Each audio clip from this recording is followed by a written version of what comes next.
એક જ વરસાદમાં કેટલાક વિસ્તારોમાં વિકાસ રાતોરાત ધોવાઈ જાય છે।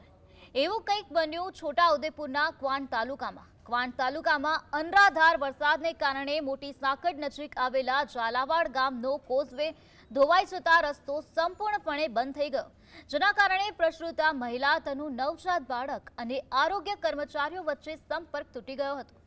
જોકે આશા વર્કર અને આરોગ્ય ટીમે માનવતા દાખવી પ્રસૂતા અને નવજાતને 2 કિલોમીટર પગપાળા ઘરે પહોંચાડ્યા હતા।